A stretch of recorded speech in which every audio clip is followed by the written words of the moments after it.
اور سب سے پہلے تو مدینہ منورہ کو مدینہ شریف کہنا چاہیے. سب سے بڑا ادب تو مدینہ منورہ کا ہے. یہ لیسٹر شریف کب سے ہو گیا؟ کہنے لگے یہاں بھی مکاتب، مدارس، مساجد اور خانقاہ ہے، اب یہ لیسٹر شریف ہو گیا. اور واقعتاً آپ دیکھیں گے تو بہت زبردست دین کا کام ہو رہا ہے. آپ کے یہاں وہ ماحول نہیں ہوگا جو وہاں، جہاں علاقے میں لیسٹر کے اندر جو مسلمان کی آبادی ہے تقریباً لوگوں کی ایک مٹھی داڑھی اور تقریباً عورتیں شرعی پردے میں. آپ کو اور اکثر بچے جو ہے مکتب میں یا مدرسے کے اندر دیکھ کر، یہی ساؤتھ افریقہ میں بھی جہاں مسلمانوں کی آبادی ہے آپ دیکھیں ان کے پاس دھن دولت بہت ہے. عورتیں بھی گاڑی چلاتی ہیں، گاڑی بھی ایسی نہیں بڑی بڑی گاڑیاں، مرسڈیز اور BMW، والوو، لیکن پوری شرعی پردے میں. دھن دولت وہاں بہت ہے ساؤتھ افریقہ میں. امریکہ کا بھی باپ ہے اسٹیٹس کے اندر، لیکن کیا انہوں نے اپنا دینی ماحول بنایا. ایسا زبردست دینی ماحول ہے. اکثر آپ کو حفاظ، قاری، عالم ایک گھر میں کوئی نہ کوئی ضرور ملے گا. زیادہ تر گجراتی ہے، ہندوستان گجرات کے لوگ ہیں لیکن دیندار ہیں. ہم جب حاضر ہوئے، کیا بات چلی تھی وہاں سے پلٹی ہے لیسٹر شریف ہے. بہت ساری باتیں. جب ہم حاضر پہلی مرتبہ ہوئے حضرت والا کے ساتھ تو مولانا عبدالحمید اسحاق صاحب دعوت برکاتہ عالیہ سعادت بیل والے حضرت کے بڑے خود، میں نے کہا 5 یا 7% یا 8% مسلمان ہیں.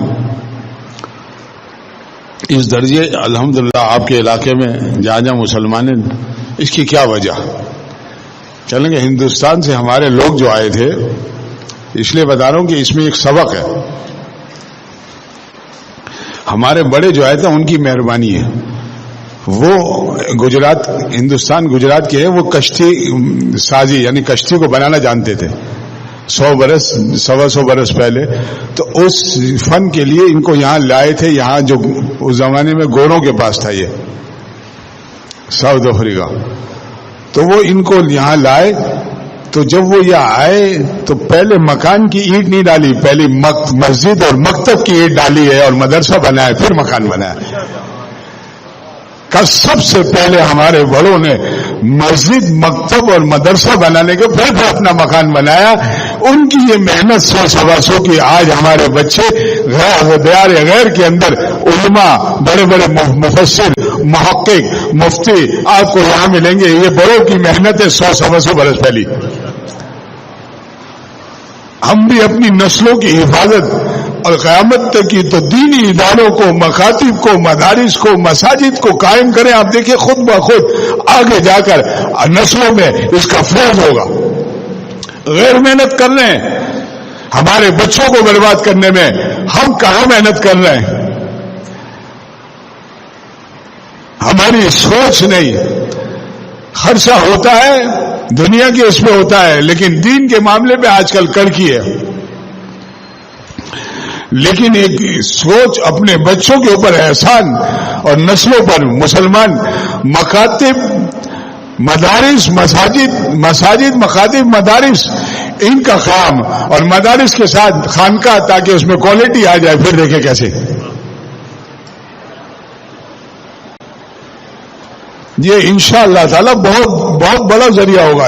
بات کرنے کا مقصد یہی تھا کہ ہمیں کم از کم اس کی علم ہو، فکر ہو اور کسی درجے ہم اس پہ حصہ ڈالیں. ایسی محنت ہو رہی ہے آگے جا کر ہماری نسلیں، اللہ تعالیٰ سب کی حفاظت فرمائے. لیکن اللہ تعالیٰ نے راستہ بتایا اور یہ مجرب تجربے والا ہے، آزمایا ہوا ہے. وہاں گورے رہتے تھے، اس کے باوجود انہوں نے ان کا بال بھیگا نہیں کیا. بہت زبردست دینی ماحول ہے. یہی برطانیہ میں جو گئے ہندوستان سے زیادہ تر اور گجرات، یہ لوگ بڑے ہوشیار سمجھدار ہیں.